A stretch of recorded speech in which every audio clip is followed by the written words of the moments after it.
Na entrevista do dia com Maria Lídia Flandeli, os novos esforços no combate à corrupção. Entrevista o deputado federal Mendes Tame, do Partido Verde, que tem extensa carreira política. O deputado está no 7º mandato parlamentar. Já foi prefeito de Piracicaba e secretário estadual dos Recursos Hídricos em São Paulo. Muito obrigada por estar conosco. O senhor é autor da nova lei, desse projeto que tem com 10 medidas arroladas para o combate à corrupção. E interessante é que já há subscrição de mais de 2 milhões de assinaturas de brasileiros que querem a intensificação do combate à corrupção no Brasil.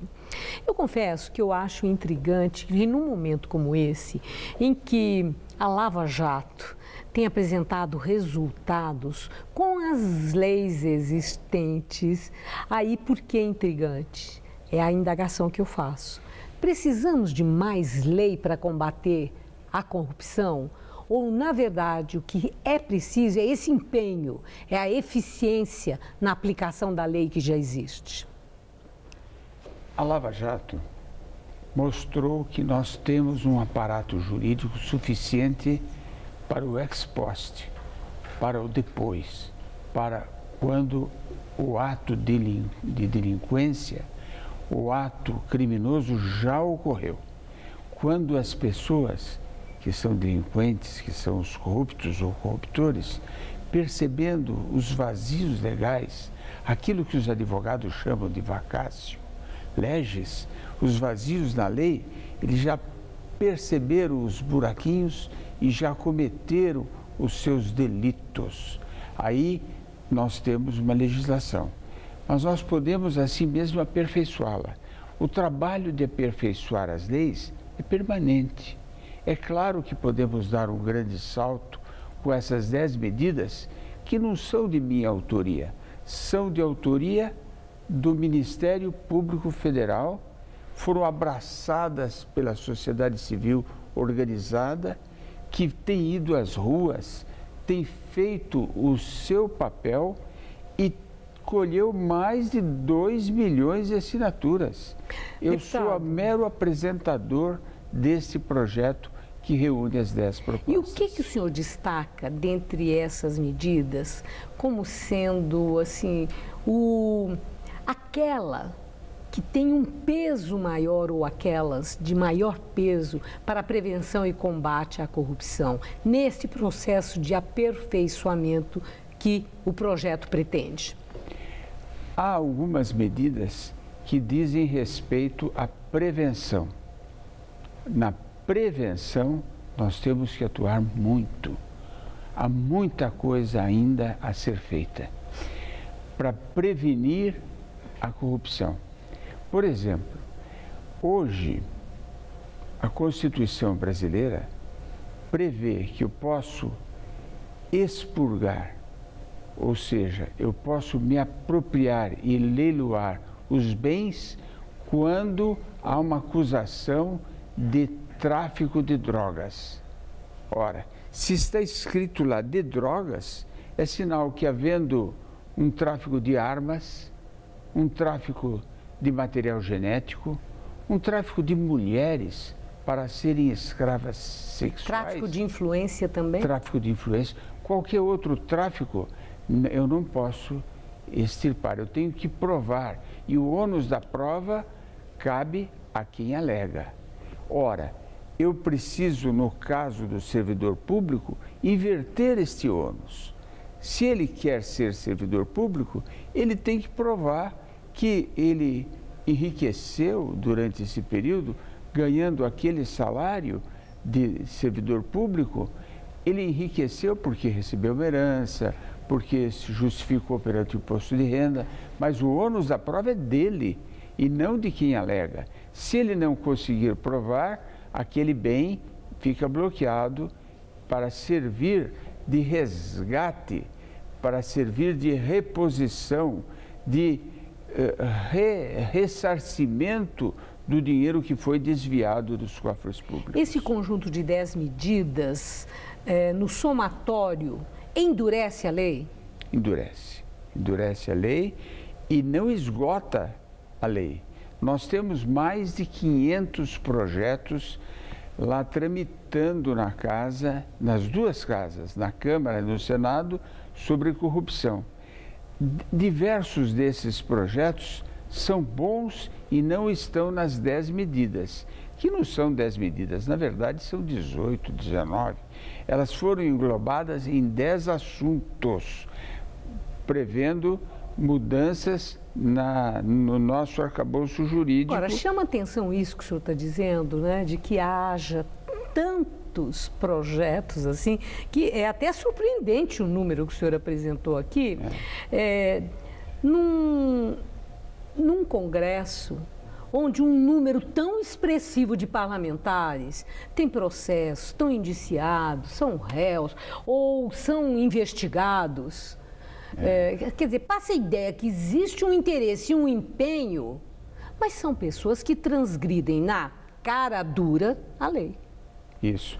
E, paradoxalmente, uma das poucas unanimidades que existe na população, no mundo real, onde nós pisamos, é o combate à corrupção.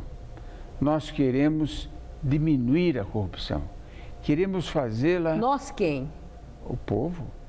Os brasileiros. Os brasileiros, sim. Isso nós aparece. Brasileiros queremos acabar com isso a aparece. Mas e quem decide? Quem tem poder de voto lá no Congresso Nacional? Existe um ânimo de verdade, honesto, verdadeiro, um empenho nesse combate? Eu acho que sim. O ex-presidente da Frente Parlamentar Mista de Combate à Corrupção, Francisco Praciano, que é do PT, que é uma pessoa extraordinária do Amazonas, dizia que não, que essa casa não quer combater a corrupção. Ele disse isso a Eliane Cantanhede, que esteve no seminário internacional do qual ele participou, reproduziu a frase dele, dizendo: essa casa não quer combater a corrupção, porque ideias não faltam, são mais de 500 ideias. Vou dar um exemplo de uma ideia boa. Por exemplo, o combate à corrupção seria muito mais eficiente se nós tivéssemos, além da delação premiada, a colaboração premiada. O que é isso? É a que, por exemplo, detectou onde estava o esconderijo do Osama Bin Laden. Foi um colaborador. É uma pessoa que não cometeu o crime, portanto, ele não vai se beneficiar de uma redução da pena, porque ele não tem pena, ele não cometeu crime nenhum. E a premiação é o quê? É em dinheiro. É uma percentagem do dinheiro arrecadado. Isso não já existe? Não existe.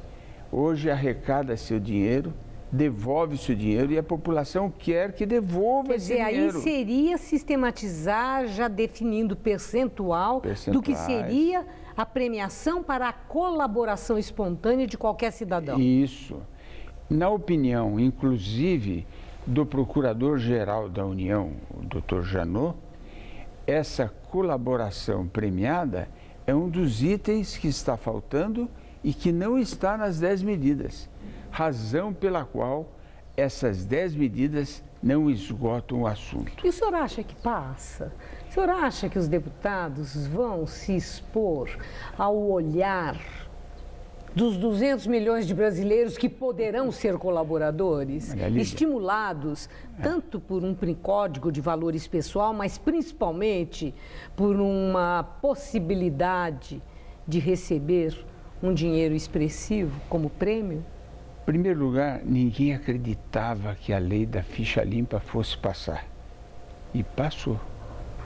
Ou seja, esses deputados que lá estão são muito susceptíveis à pressão da mídia, da sociedade, e ao mesmo tempo não são muito sinceros, né?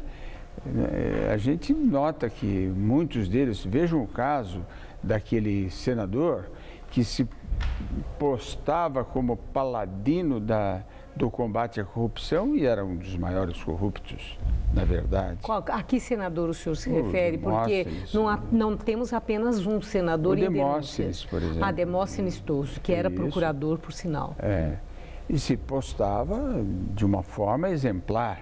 E no final percebeu-se que ele era associado de um dos maiores corruptores, que era o Cachoeira lá, tinha grandes Bom, não são poucos interesses. os nomes que estão envolvidos em denúncias. O caso de Eduardo Cunha se torna também um caso emblemático lá, que é um dos seus pares ainda, né? Não houve, está afastado, mas não houve processo de cassação do mandato dele. O que nós imaginamos é que haja uma priorização desses casos que vão facilitar depois a vida do próprio primeiro mandatário, seja quem for, seja esse um ex-mandatário ou o próximo em 2019, não importa. Bom, a última questão sobre o andamento desse processo. Eu tenho certeza que o telespectador tem interesse em saber, né? Vai para a gaveta ou vai andar? A comissão especial que debate as 10 medidas já está instalada. A partir de 2 de agosto, os trabalhos deverão ter o prosseguimento. Tem um prazo para terminar esse debate e ir a uma deliberação final? Tem. Ela tem 50 sessões para decidir o assunto. A metade será gasta com audiências públicas, talvez até menos do que a metade. Certo. 15 sessões, por exemplo, com audiências públicas. Vamos ouvir representantes do Ministério Público, da sociedade civil organizada, que tem feito um extraordinário trabalho, dos advogados, dos juízes. O Ministério Público não faz parte do Judiciário. Tudo isso para depois votarmos e tentarmos oferecer ao país um Brasil do qual nós nos orgulhemos das pessoas que lá estão dirigindo esse nosso país. Muito obrigada, desejo ao senhor muito boa sorte, o senhor vai precisar dela. Muito obrigado. Boa noite. Boa noite. Gaberini.